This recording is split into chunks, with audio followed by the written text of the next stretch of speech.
Olá, eu sou Walter Somengali e vamos iniciar No Foco, a verdade nua e crua. Roda a vinheta. A nação deve mudar. A nação vai mudar. São palavras constantes do discurso de posse como presidente da Assembleia Nacional Constituinte.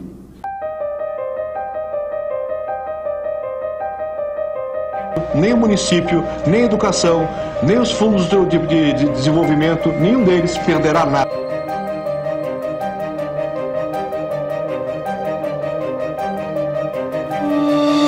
Juro com a mão e a alma sobre a Constituição do Brasil e perante Deus defender a liberdade de cada cidadão brasileiro. E somente Deus me tira daqui. Pela corrupção impune, toma nas mãos de demagogos que a pretexto de salvá-la a tiranizam. Não roubar, não deixar roubar, pôr na cadeia quem roube, eis o primeiro mandamento da moral pública. Por favor, me ajuda. Olá, eu sou Walter Somengali e vamos iniciar No Foco. Eu sou um homem branco, de 37 anos, barba grisalha, cabelos escuros e hoje o nosso convidado é Matheus César Oliveira, mais conhecido como Teus, 25 anos, formado em processos gerenciais no Centro Universitário do Senac, possui um canal no YouTube que se chama Teu Sem H, certo? É isso mesmo. Isso. Lá de Embu Guaçu. E que nesse canal ele entrevista aí atores políticos, faz informações da cidade, denuncia problemas do município e também memórias, né, da cidade de Embu Guaçu, questões culturais e turísticas da cidade. E tem mais de 1 milhão de visualização no canal. Teu, seja bem-vindo aqui no nosso podcast. Obrigado, Walter, pelo convite. É um prazer estar aqui com vocês. Fui muito bem recebido por toda a equipe. É um imenso prazer. E eu sou um homem branco, com 1,70 aproximadamente, cabelo preto, barba recém-feita, né? Porque para vir aqui no podcast tem que fazer a barba. E como fui bem apresentado, vim da cidade de Embu Guaçu, a minha querida cidade de Embu Guaçu. Fica próximo da região de Itapecerica da Serra, Parelheiros, São Lourenço da Serra. Uma cidade super convidativa, aconchegante. Já deixo de antemão um convite pra galera visitar. Cachoeira, pesqueiro, tem de tudo lá, Walter. Fica o convite aqui pra você também, se você não sei, gosta de pescar. Você gosta de pescar, Walter? Um pouco. Pesco pouco. Então, já fica o convite, vários pesqueiros, diferentes espécies. E muito obrigado pelo convite. É um prazer estar aqui no Obrigado, Teus. Fica à vontade. Esse espaço aqui é um espaço de fala e também de construção, né? De um momento tão importante de conhecer a história. Então, o nosso espaço aqui no podcast é para conhecer, né, as histórias das pessoas que tornam ela tão única e tão incrível. Eu queria, né, que você contasse um pouco, né, da sua história para a gente. Quem é o Matheus? Quem é o Matheus? Pergunta Bom, galera, eu sou criado na cidade de Embu Guaçu, na época que minha mãe... Quando eu nasci na São Roque, na verdade, cidade do vinho. Mas nasci e já voltei para a cidade de Embu Guaçu. Na época não havia leito disponível, não havia vaga. E minha mãe precisou ser levada na emergência, enfim, às pressas, para a cidade de São Roque. Tanto que eu nunca fui lá. Diz que é uma cidade bem turística também, questão do vinho. Bom, daí eu cresci minha vida toda na cidade de Embu Guaçu, estudei ali no Francisco de Paula Teixeira, uma escola super querida que eu morro de saudade. Eu sou sim do time dos saudosistas, dos nostalgistas. Eu sinto muita falta da escola. Estudei no Valflor também, Joaquim Mendes Feliz. Então, um grande abraço, um grande beijo a todos os meus amigos, colegas e professores dessas duas escolas aí que marcaram, que eu pude viver os melhores anos da minha vida, a minha infância, minha doce infância. Eu também estudei na pré-escola do Nino, mas a pré-escola fechou. E daí como fui apresentado no começo, eu sou criador de conteúdo há 4 anos. O canal comemora 4 anos agora em julho para mais ou menos no final de julho. E o meu canal, eu produzo tudo sobre Embu Guaçu, né? A ideia no começo era falar sobre temas culturais, fazer análise de séries, desenhos, trazer temas políticos, temas que a academia muitas vezes discute, Não traz, que são né? temas presentes na cultura pop que passam aos olhos despercebidos. Legal. Né? Então, falava de desenhos, falava de paternidade, maternidade através de desenhos, falava de questões ambientais, de poluição. Eu queria falar desses temas, eu queria trazer críticas, sabe, Desses temas, sociais, filosóficos. Eu gostava muito, eu me divertia muito. O canal começou de forma completamente despretensiosa. Meus primos e eu, o Nicolas, a Heloísa e o Guilherme, um abraço pra vocês, meus primos. Amo vocês, praticamente meus irmãos. Começamos de forma completamente amadora, em meio à pandemia, tivemos muito tempo disponível. E, então Na pandemia, né, tínhamos apareceu bastante, né, trabalho na hobbies, internet. Vamos explorar essas... E aí a gente começou a fazer esses vídeos caseiros, zoando, contando lendas brasileiras e tal. Uma coisa meio caótica, enfim. E aí ele foi tomando outras dimensões, comecei a trazer informações da cidade, notícias gerais, notícias da prefeitura, notícias do que acontecia na política municipal, que é muito importante a participação. Também, aí tudo mudou depois, comecei a realizar algumas entrevistas com atores, com personalidades locais, aí o canal começou a tomar outra dimensão. Teus, conta pra gente um pouco, antes de a gente entrar mais especificamente na questão do canal, que acho que as pessoas querem conhecer o Teus um pouco mais. Conta um pouco da questão da universidade. Você falou das escolas, né? Eu queria que você falasse um pouco da sua família também pra gente. Ah, legal. Né? Que são, né, ganchos que acho que é importante as pessoas conhecer o Teus. Né? Aquele cara que, às vezes, a pessoa conhece pelo canal, né? Mas não conhece o Teus, pessoa, cidadão, né? E as pessoas, né, gostam muito, né, de ter essa conexão. Sim. Então, queria que você contasse um pouco pra gente da questão da sua formação, né, sua formação técnica, né, que você faz processos gerenciais, e também um pouco da sua família. Né? Conta pra gente um pouco disso e a gente já vai aprofundar essa questão do seu canal, acho que é muito importante, né, e você tem muito para passar aqui pra gente também. Com todo o prazer. A minha mãe é a Marilene Gomes, um beijo pra minha mãe, te amo, mãe. E meu pai é o Wagner, eles são separados, né? Separados ali mais ou menos em 2017, 2016. E aí a minha mãe é uma mulher alta, morena, muito amorosa, brava também. Ela tem uma mão grande assim, que ela usava pra bater na gente quando a gente fazia traquinagem, merecidamente. E o meu pai é um homem branco, tá ficando um pouco careca já por causa do estresse no trabalho. Um beijo, pai. Isso todos nós estamos ficando já, né? Não tem jeito, não tem pra onde correr. Não tem, começar a conversar com ele e ele... o trabalho é isso, aqueles funcionários não obedecem e tal. E a minha mãe ela é diarista, ela trabalha há muitos anos já nessa profissão. Não é registrada, é trabalho informal. E minha avó também foi diarista.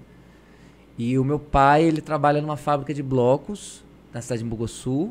Ele é encarregado lá. E por isso que eu falo do estresse, que ele tem passado por muito estresse ultimamente. Se cuidar aí, hein, pai? Já falei pro senhor se cuidar. E a minha mãe casou novamente, aí ela mora na cidade de Guarulhos, próximo ali na divisa com Mogi das Cruzes, Arujá. São cidades bem bonitas também, cidades bem queridas. E um abraço pro meu padrasto também, o Clóvis. Um chato, mas eu gosto muito dele. É um chato ele. E passou por problemas graves também. Teve câncer, fez radioterapia, químio, cirurgia. O Clóvis, Walter, ele é um cara assim de um vaso ruim mesmo, que aquele ali já passou por cada uma e ele tá vivíssimo, intacto. Ali... Intacto. Um abraço. Então... eu, nos outros podcasts que eu fui, eu não falei da minha família. Então, se você estiver arranhando, você me ajuda, hein, Walter? E aí, pessoal, eu tenho vários irmãos, né? Eu brinco que eu tenho vários irmãos e, ao mesmo tempo, eu sou filho único. O meu pai, ele me adotou quando eu tava na barriga da minha mãe, o Wagner. Ele me criou, então é meu pai. Mas aí, ele já tinha uma filha no primeiro casamento dele, a Magali. Um beijo, Magali, minha irmã. Aí ele casou com minha mãe, eles tiveram a Vitória e a Mirella, que são as irmãs que eu cresci, que eu tive o maior convívio, que são os laços aí eternos, né? E depois da separação, meu pai casou de novo e teve o Brian e a Sofia, casado com a Jéssica. Um abraço pra Jéssica, minha madrasta. Legal. E a minha avó, a minha mãe é de origem nordestina, ela veio do Pernambuco, cidade pesqueira, e a minha avó também, né? Toda a família da minha avó, na verdade, é de lá. Tanto que eu não conheço muito a família da minha avó materna, eu conheço da minha família paterna, né? Da Elaine, minha avó Elaine, que morreu em 2021, e do meu avô Oliveira, que morreu em 2020. Câncer também. Meu avô morreu de câncer. E a minha avó Helena, ela morreu de tristeza, Walter. Acho que depois que ela perdeu meu avô, ela se entregou pro cigarro. Ela teve problemas de rim, na coluna. Aí ela foi se entregando, infelizmente. Aí depois que ela morreu, o espaço lá na casa do meu pai, da minha tia, nunca mais foram Nunca mais o mesmo, né? Quando a gente perde pai, mãe, avós, né? E é algo que... né, deixa a gente, né, deixa um vazio. Muito, é esquisito. Parece que ela era o ponto que unia a família. Depois que ela se foi, os filhos se dividiram, se espalharam e não há mais alegria. É muito estranho. Você falou da questão do câncer e a gente, né, acho que é importante a gente que produz conteúdo, né, falar das pessoas para que as pessoas busquem se prevenir. Né, se cuidar antes do que às vezes, né? Então, acho que em várias famílias se identifica, né, de perder pessoas por câncer. Por exemplo, ano retrasado eu perdi uma irmã, né, a irmã mais velha por câncer também, né? E 49 anos, super jovem, né? Então a gente vê aí que não são só as pessoas já com idade, mas pessoas jovens também, né, que às vezes não se cuidou, não buscou, né, se cuidar. Sim. Né, infelizmente. Informação salva, previne, informação cuida. Então, ó, vocês estão nos acompanhando, por favor, né? Se previnam, se cuidam, né? Se cuidem porque é importante se cuidar para, né, ter uma boa vida, né? Uma vida longa. Sim, meus sentimentos, Walter. Igualmente para você também, Teus. Teus, é o seguinte, conta pra gente um pouco da sua questão da universidade. Como foi essa passagem aí? Nossa, essa foi uma fase bem agitada, foi bem suada. Pois bem, Walter, eu morava... Faz uma breve introdução. Eu morava na casa dos meus tios, né? Do meu tio Rodolfo e da minha tia Tati. Um beijo pra vocês. Amo vocês, tia Tati e Rodolfo. E aí eu entrei numa empresa, numa indústria, que me despertou esse interesse, que me despertou essa... que me fez buscar a universidade. Eu havia já cancelado, eu já havia... Coisa de adolescente. Já havia trancado uma faculdade de Direito e de Artes Visuais. Lá pra Guarulhos, na Guarulhos e Arujá. E aí, graças a essa indústria, que foi fundamental na minha formação, eu costumo dizer que foi fundamental na minha formação enquanto adulto, enquanto profissional, enfim, ela me despertou esse interesse na universidade. E aí eu comecei, aos trancos e barrancos, a estudar e trabalhar, que não é brincadeira, não é um malabarismo que você precisa fazer. E na época eu não tinha computador, não tinha internet, estava passando uma transição aí, saindo da casa do meu tio para morar com a minha avó e eu, a gente juntou as trouxinhas, a gente foi morar junto. Então, passando por essa movimentação pessoal, atrelado com esse início aí na faculdade, no Centro Universitário Senac, em Santo Amaro. Um abraço para meus professores, coordenadores e amigos do curso que estão comigo, que vão até o sofrimento, até julho. Sofrimento acaba em julho, galera. Depois a gente tira férias e só volta o ano que vem numa pós ou numa outra graduação. Eu tô decidindo ainda, Walter, se eu começo outra. Tá jovem ainda, tem um caminho pela frente para decidir aí. Sim, tem um professor meu chamado Lúcio, ele falou assim, ó, mais importante que a velocidade é a direção. É a direção, exatamente. Então, coloquei o pé no freio e desacelerei um pouco, sabe? E foi fundamental, Walter, essa graduação, esse começo de faculdade, eu comecei assim com um brilho nos olhos, sabe? Apesar das dificuldades, apesar de morar em Bugaçu, 1 hora de ônibus e mais 1 hora, quase 1 horinha ali de metrô, 2 horas para ir, 2 horas para voltar, ônibus... Quem pega o 558, 563, 11h30, meia-noite, 1 da manhã, lá no Capão Redondo, sabe que é uma bênção. Tem lugar pra todo mundo sentar, é maravilhoso. Não tem buraco no caminho, é maravilhoso. Deus, mas você sabe que muitos jovens se identificam com isso, né? Porque é o seguinte, né? Jovem, né, vem de uma família humilde e aí precisa trabalhar durante o dia e estudar durante a noite. Não tem para onde correr. Não tem. Né? E é importante as pessoas, né, que estão nos escutando, saiba que assim, as coisas são difíceis, né? São difíceis. E precisa ter essa motivação, ter esse gás para poder fazer, não tem jeito. Sim. Para pessoas como eu e muitos jovens que vão assistir esse podcast mais tarde, e jovens que me acompanham também no ônibus, sabe que para pessoas como nós, de origem periférica, de origem humilde, sonhar é um ato revolucionário. Começa por aí, né? Sonhar já é um ato revolucionário. E a gente não pode desistir da educação, sabe? E tem uma galera aí que comemorou a vitória do Davi no final do Big Brother, mas eu costumo falar para amigos meus, irmãos, o Nicolas, a Mirella, a Rafa, que são meus irmãos primos, a Mirella, minha irmã, que a gente precisa pensar agora precisa pensar na nossa vitória agora, sabe? E é por meio da educação, a gente não pode desistir da educação. Essa faculdade, ela só tá acontecendo, eu só estou concluindo essa faculdade graças à minha família, que acreditou e me incentivou, que investiu em escola técnica, que investiu em cursinho, porque não é barato, não é barato estudar.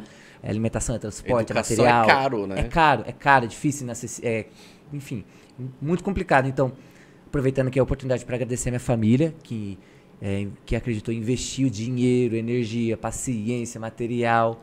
Minha própria avó Elaine, que faleceu, na época ela me ajudou quando fazia cursinho pré-vestibular, ela me deu dinheiro para comprar material, os livros, enfim. Então, e aí, jovens que estão me assistindo, a gente precisa lutar, estudar, pra gente poder olhar na cara de quem desacredita da gente e falar assim, ó, viu, eu vou ser doutor, vou ser engenheiro, vou ser arquiteto, vou ser senador se eu quiser. Que é por meio da educação. Só a educação vai proporcionar isso. Não há outro meio. Deus, quero já entrar aqui, né? Vamos entrar aqui na questão do canal. Né? Você é um cara que tá acostumado a estar do outro lado, entrevistando. Hoje você é o cara que tá sendo entrevistado. Eita. Né? E eu queria que você contasse mais pra gente desse canal, né? Teus sem H. Teus sem H. Né? Como é que as pessoas encontram lá na internet? Como é que faz? Né? O que você faz nesse canal? Já tem mais de 1 milhão de visualização, isso é muita coisa. Então, é uma pessoa que tem voz lá, né, em Bugaçu. Conta pra gente aí um pouco do canal. Sim. Anteriormente se chamava Matheus César, porque eu não tinha pensado ainda na identidade visual. Nos primeiros vídeos a vinheta é Matheus César e tal. E aí eu queria que soasse um projeto cultural, eu queria que soasse um projeto artístico. Então aí eu pensei, enfim, aí Teus sem H, Teus sem H, e surgiu o Teus sem H. Eu achei muito legal, coloquei, minha família ficou me zoando, criando várias frases com rimas bobas, porque eles gostaram e não queriam dar o braço a torcer, então eles ficaram me sacaneando.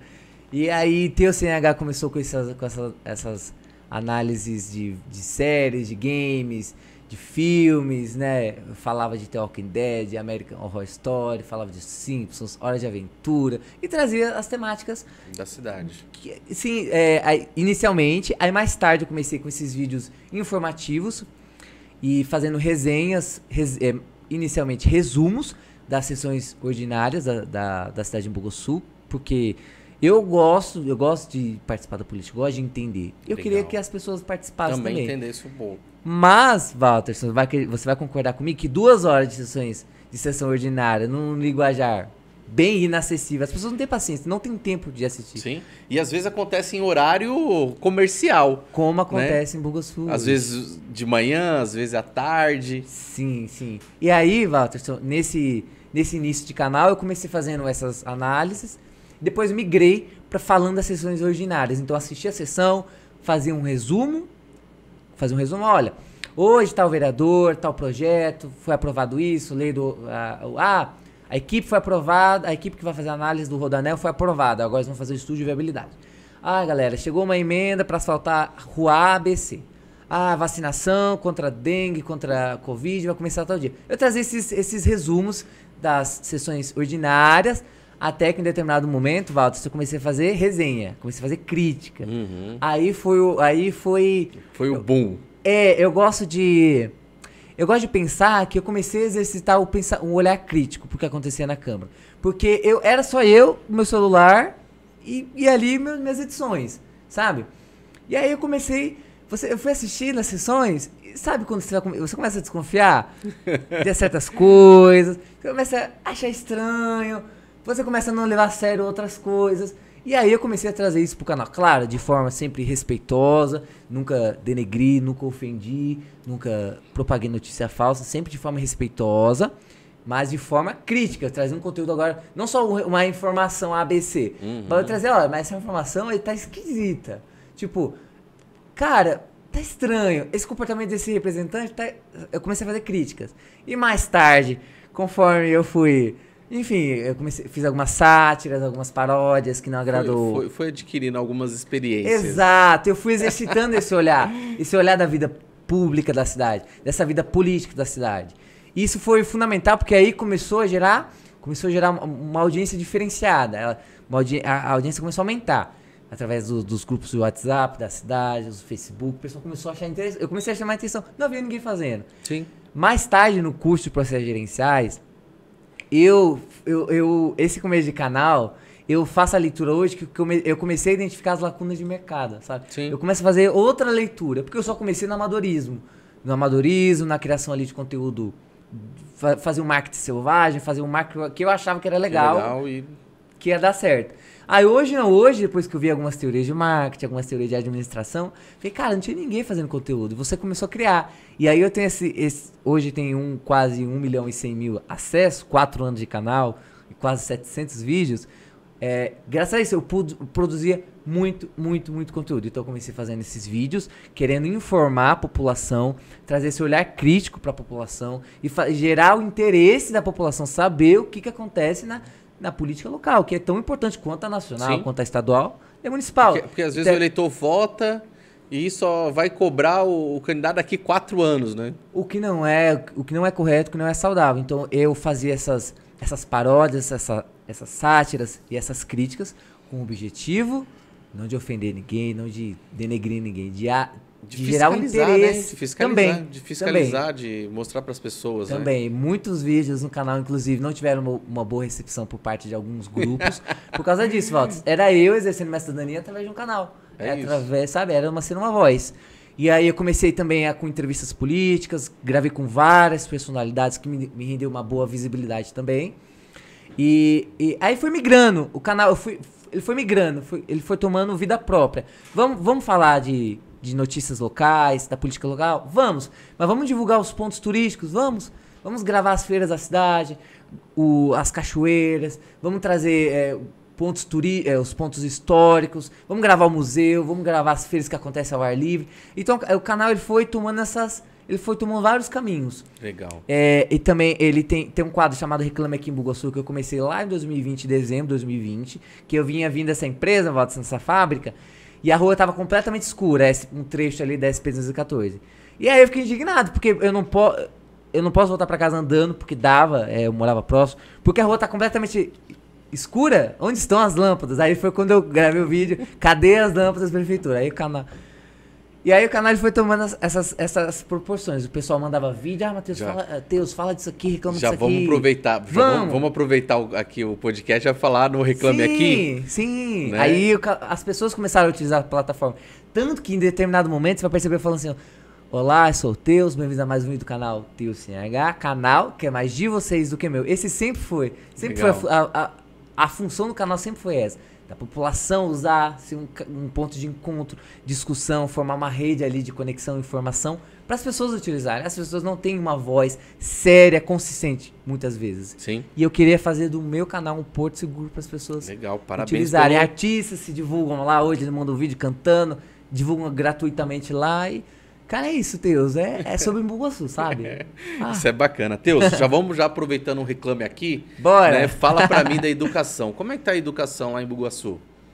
Você falando em educação, agora dá pra mim dar alguns ganchos, né? Da faculdade, do Senac em São Paulo. Legal. Que é uma dificuldade pra chegar, é um cansaço.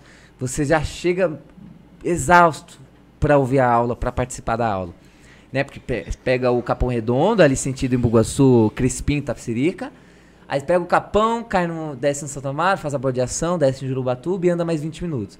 Na estação Jurubatuba Senac. Agora o Senac ganhou o nome da estação, é legal falar isso.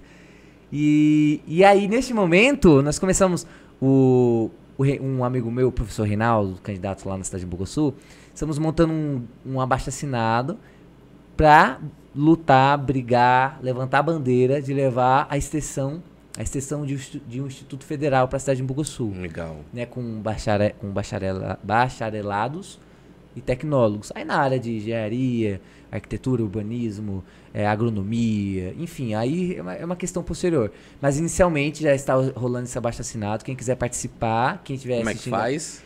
Entre em contato comigo nas redes sociais, na Instagram, @teus_CH, ou deixa aqui nos comentários no vídeo que depois eu vou atrás de vocês. E no Face, Matheus César, Teus sem H. Não vou divulgar meu WhatsApp porque vai virar um caos meu WhatsApp. Eu já uso pra faculdade, já uso pro canal, já uso 1000 coisas, então meu WhatsApp é um caos, não vou divulgar ele aqui. Entre em contato comigo para participar desse abaixo-assinado, pra gente poder levantar essa bandeira de levar cursos, levar faculdade de qualidade gratuita para a cidade de Bugaçu, que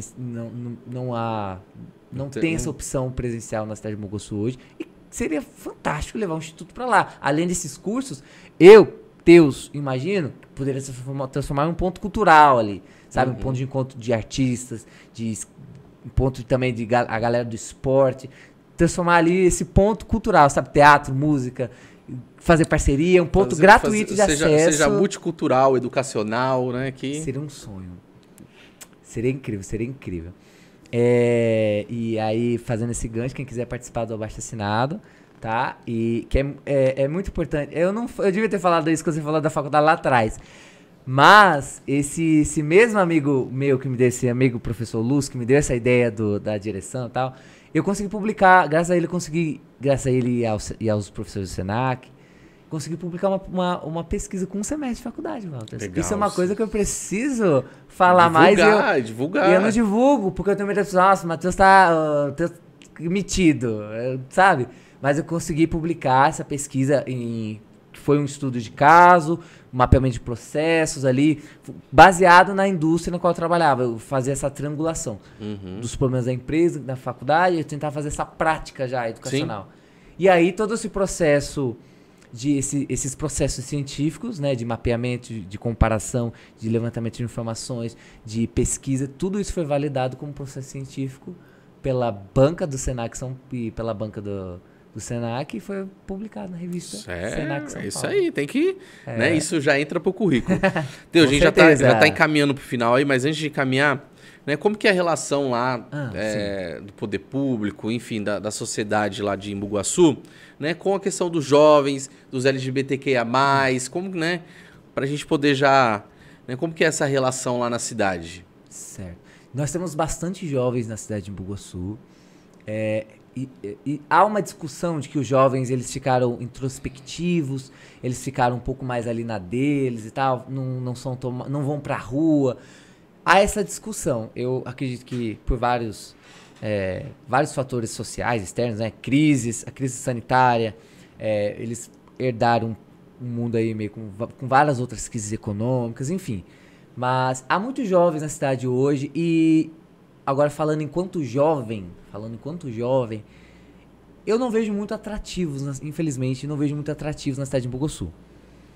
Como assim atrativos? Nós não temos um teatro, o museu, quando chove, tem umas goteirinhas, então ele precisa de um olhar com mais carinho, olhar esses monumentos da cidade com mais carinho também, pensar em projetos para dar essa efervescência cultural para a cidade, que a cidade de Imbuguaçu é uma cidade maravilhosa. Só precisa de projetos, precisa de caminhos, uma boa comunicação, pontos para atrair esses jovens, para engajá-los, fazer com que eles participem, fazer com que eles vivam a cidade. Acho que esse é o termo, Walterson. Parece que os jovens hoje não estão vivendo a cidade. Então o desafio é trazer projetos relevantes, não só divertidos, mas trazer projetos relevantes que mudem a vida dessa galera e fazer essa galera mudar a vida da cidade, mudar a vivência da cidade. Então, hoje, falando enquanto jovem, infelizmente não há muitos atrativos assim. Poderia ter mais eventos musicais, mais shows, mais mesmo teatro. Nós temos o Centro Cultural ali, um prédio antigo ali no centro da cidade, que também precisa de um olhar, sabe, Walter? Precisa de um carinho, uma reforma, uma coisa, um cuidado, sabe? Vamos trocar isso, trocar aquilo. Vamos procurar outras cidades para fazer parceria. Vamos chamar vamos fazer parceria com uma universidade, com uma faculdade, vamos fazer com uma organização da sociedade civil, para ter alguma movimentação. Costumam comparar muito Embu Guaçu com o Embu das Artes, com o centro ali de Embu das Artes, que tem muita feira, tem muita apresentação ao vivo e tal. Hoje há um movimento de recuperação. Tem um quadro no meu canal chamado Flashback Embu Guaçu, no qual eu resgato memórias antigas da cidade. O trem de passageiros, atrações que não acontecem mais, o carnaval, a quermesse, casamento caipira, muitos eventos não acontecem mais. E aí esse quadro é para resgatar essas memórias, para não se perder, né, claro. E aí também brincar com a nostalgia da população e quem sabe esses projetos não voltem à tona futuramente. Mas hoje, infelizmente, não há muito... Hoje falta essa interação, né? Com o jovem, com a cidade. Né? Mas... Tá uma coisa meio morna, né? Tá uma coisa muito morna. Legal. E referente à comunidade LGBT+, da cidade, há um fundo hoje, há um conselho bem novo, poderia dizer até embrionário, que vai começar a levantar essa pauta, vai começar a estudar políticas públicas. Confesso que está um pouco fora disso, porque não foi comunicado muito ainda no site. Eu até tenho contato com o rapaz do conselho, ele está desenvolvendo tudo isso. Mas tá uma coisa meio devagar. Tá ainda, caminhando, tá embrionário. Muito embrionário. Legal. Teus, quero agradecer aqui a sua participação aqui no nosso No Foco, a Verdade Nua e Crua. Né? Falar que esse espaço aqui tá aberto para você voltar aqui outras vezes, para a gente falar sobre outros temas. Né? Então, se você quiser trazer outros temas lá de Embu Guaçu, né? O podcast No Foco tá aberto. Né? E aqui, de fato, é para a gente colocar esses elementos, né, da cidade, de quem é o Teus, de quem é o Teus na cidade, né? Porque são esses elementos que, né, torna de fato a cidade mais participativa, mais acolhedora, né, que é a troca de experiência. Então, você que está nos acompanhando aí, então siga a gente nas redes sociais. Isso, galera. Né? Então vai lá. Deixa comentário, perguntas. Exatamente, a interação é tudo. Teus, gostaria que você fizesse aí suas considerações finais, né? E estamos aqui à sua disposição. Ok. Obrigado, produção aqui do Guilherme, Nando, a galera que está aqui atrás das câmeras que ninguém está vendo. Obrigado, Walter, pelo convite. É um prazer estar aqui no podcast de vocês, falando um pouco de Embu Guaçu, um pouco da minha trajetória. Não contei história de quase morte, não contei polêmicas do Teus. Quem sabe no próximo episódio, uma segunda parte, né, uma continuação, eu conto aqui pra vocês. No Foco, obrigado mais uma vez. Quem tiver interessado em conhecer mais a minha cidade, minha querida cidade de Embu Guaçu, nós temos museus, nós temos pesqueiros, diversos eventos que estão voltando a acontecer, romarias, inauguramos agora um novo centro comercial ali na cidade. Temos um parque estadual da Várzea. Você pode visitar, poder conferir a mata atlântica da cidade, o rio Embu Guaçu. Dá pra, como que fala? Pilotar de jet ski. Embu Guaçu é uma cidade maravilhosa. Precisa só trabalhar a sua comunicação, ter um pouco mais de carinho e trazer uns projetos mais consistentes e relevantes, né? Vida a longo prazo. E obrigado, quem quiser mandar perguntas, mandar presente, mandar pix, só entrar, me procurar nas redes sociais, Matheus César no Facebook e Teus sem H no Instagram. Obrigado, Walterson, obrigado no Foco. Obrigado, Teus. É isso aí, galera. Muito obrigado e até o próximo podcast No Foco, a Verdade Nua e Crua. Forte abraço a todos.